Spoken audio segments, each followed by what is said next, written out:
यो peeps, तो demon slayer ने तो अभी तबाही मचा के रखी है। मतलब एपिसोड 5 आने के बाद तो भाई साहब मजा ही। खैर अभी उसके बारे में अभी बात नहीं करते हैं और चलते हैं सीजन 1 के माउंट नाटागोमो आर्क की तरफ। मुझे अभी भी याद है जब उस आर्क के एंड में टोमियोका ने आके लोअर सिक्स को इतनी आसानी से मार दिया था भाई साहब, मतलब वो एनिमे की हाइप को 10 गुना ज्यादा बढ़ा दिया था। और उसी आर्क के खत्म होने के बाद जब टोमियोका जैसे और हाशिराज को दिखाया गया तो सही बताऊं तो पहला इंप्रेशन उतना कुछ खास नहीं था, क्योंकि पहली बात तो उन्होंने टांजीरो को बांध के रखा था और उसके बाद जो सिर वो नेजुको को ट्रीट कर रहे थे वो बिल्कुल भी अच्छा नहीं था। वेल देखा जाए तो वो कुछ गलत कर भी नहीं रहे थे, क्योंकि नेजुको एक डीमन थी और हाशिराज डीमन स्लेयर। खैर उसके बारे में भी बात नहीं करते हैं और चलते हैं उस हाशिरा की तरफ जिसने एटलीस्ट मेरा ध्यान तो सबसे ज़्यादा खींचा था। 心を燃やせ限界を超えろ俺は縁柱煉獄杏寿郎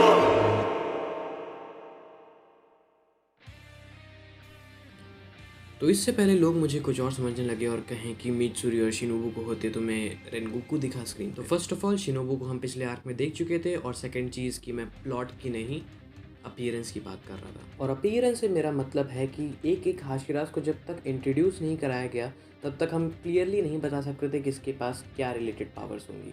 जैसे मिजोरो को देख के हम ये नहीं बता सकते थे कि वो मिस्ट हाशिरा होगा, योमी को देख के हम ये नहीं बता सकते थे कि वो स्टोन हाशिरा होगा। Then again look at this guy, तुम्हें देख के ही पता चलता है इसके पास ज़रूर कोई fire related power. And somehow Rengoku की प्रेजेंस वहाँ पे एटलीस्ट मुझे ज़्यादा फील हो रही थी, और बंदे के नाम में ही गोकू है तो कांट हेल्प। और इन्हीं सब छोटे छोटे रीजंस के कारण मुझे टोमियोका के बाद जिसको फाइट करते हुए देखना था वो ये बंदा था। और जब सीजन 1 के एंड में पता चलता है कि हिनोकामी कागुरा के बारे में जानने के लिए टांजीरो रेनगोकू के पास जा रहा है, तो मैं आगे की स्टोरी जानने के लिए काफ़ी ज़्यादा एक्साइटेड था।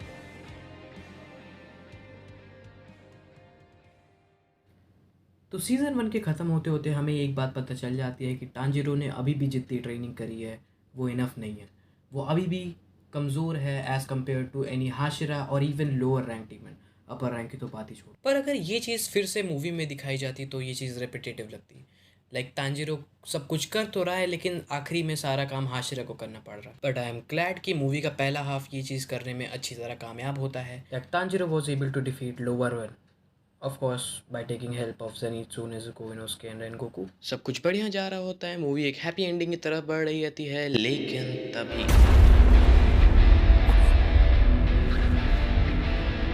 वहाँ पे एंट्री होती है अपर 3 अकाज़ा की। And then we witnessed one of the greatest battle in the history of anime.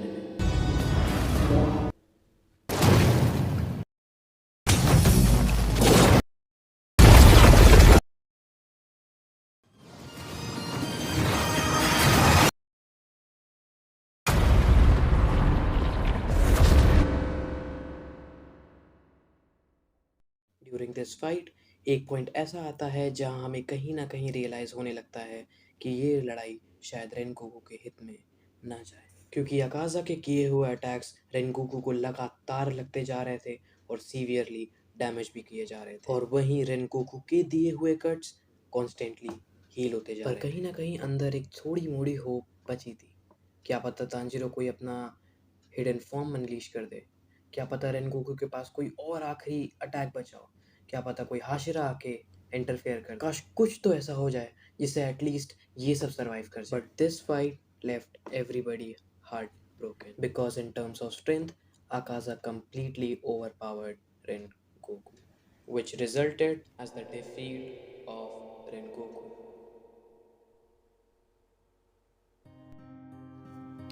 पर क्या एक लड़ाई को सिर्फ स्ट्रेंथ के बेसिस पे जीता जा सकता है?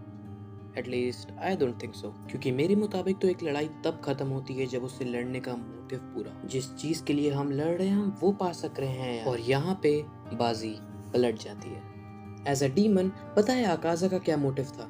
To slaughter everyone around there, specially Tanjiro because of his earrings. On the other hand Rengoku की ड्यूटी थी टू सेव एवरीबडी अराउंड। ये फर्क नहीं पड़ता कि सामने वाला कितना ताकतवर है, because at that time he was the strongest human standing in front of अकाज़ा।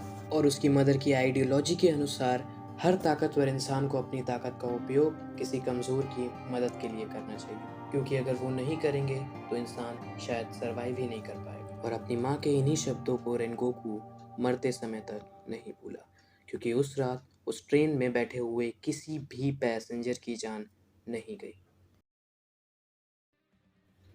मगर बात सिर्फ यहाँ ख़त्म नहीं होती। रेनगोकू के कैरेक्टर को जो चीज़ सबसे ज़्यादा लाइकेबल बनाती है वो ये थी कि अकाज़ा ने जब अपनी आइडियोलॉजी को रेनगोकू के सामने रखा, ये कहते हुए कि आज तक जितनी भी ट्रेनिंग करके तुमने अपनी फाइटिंग स्पिरिट, अपनी स्किल्स को इतना इम्प्रूव किया है, उसे कभी भी तुम परफेक्ट नहीं कर पाओ, क्योंकि हो तो तुम एक मामूली इंसान जो धीरे धीरे वक्त के साथ बूढ़ा होगा और एक दिन मौत के साथ सब खत्म। पॉइंट में तो काफ़ी दम था, लेकिन इसी का काउंटर करते हुए रेनगोकू बोलता है कि उम्र का धीरे धीरे बढ़ना और एक दिन मर जाना ही इंसान के जीवन को कीमती बनाता है, और सिर्फ ताकत की भूख को मिटाने के लिए वो इन कीमती चीज़ों का सैक्रिफाइस कभी भी नहीं करेगा, पूरी तरह से ये जानते हुए कि अकाज़ा उससे ज़्यादा ताकतवर है और उससे लड़ने में उसकी जान भी जा सकती है। Rengoku stood there to fulfill his duty and the promise that his mother gave to him, whereas Akaza fled from the battlefield while protecting himself from the sun. And before taking his last breath, Rengoku was able to fulfill his duty, whereas Akaza failed to do it. So, in my opinion, Rengoku wins.